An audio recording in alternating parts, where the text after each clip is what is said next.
আমার স্বপ্নের বাড়ির ভিট বানানোর জন্য আমি নিজ হাতে মাটি হাঁটতেছি। এই মুক্তা, তুমি নিজ হাতে খাটতেছো মানে? হ্যাঁ, অবশ্যই আমি নিজ হাতে হাঁটতেছি, দেখতেছো না? কত টাকার মাটি লাগতেছে তোমার বিট বড়াইতে? বিট বানানোর জন্য 1 লাখ টাকার মাটি হারি লাগতেছে। যদি আমি আগে জানতাম আমি বাড়ির কাজ ধরলাম না। কি তামাতো মুক্তা?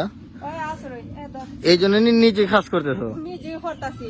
আচ্ছা আচ্ছা, সর্বনাশ। দর্শক দেখুন, 1 লক্ষ টাকার খালি মাটি লাগতেছে বাড়ির বিট বানানোর আচ্ছা, জন্য। তোর স্বপ্ন বাড়ি করা দে, তোর স্বপ্নের বাড়ি করা, তোরা একটা বাড়ি বানাইতেছস না বানাইতেছস, তোরা মনে হয় বন্ধু একটা বাড়ি নিয়ে ভিডিও করেছ মনে হয় 1000 তোরা একটা কিচ্ছু হইলো মনে করস একটা ছোট ধরে বলে আমি এই কাজটা করতেছি।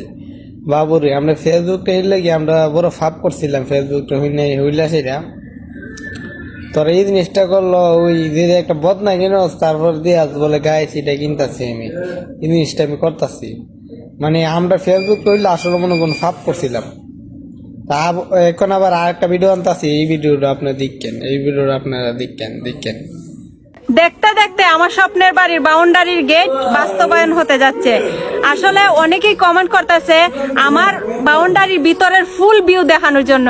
এই যে দেখেন স্বপ্নের বাড়ি, খালি স্বপ্নের বাড়ি। আর ঘুরে ঘুরে এক জায়গাতে ভিডিও করবো, আর ঘুরে ঘুরে মনে করেন এক কতই স্বপ্নের বাড়ির কাজ এতটুকু হয়েছে, স্বপ্নের বাড়ির কাজ গেটটা এইভাবে হইতাছে, স্বপ্নের বাড়ির কাজ এই যে কাজটা এইভাবে করতেছে। আজকে কি আনছে না আনছে এই কতই। এখন আবার আর একটা ভিডিও আনতেছি, এটাও দেখেন আপনারা।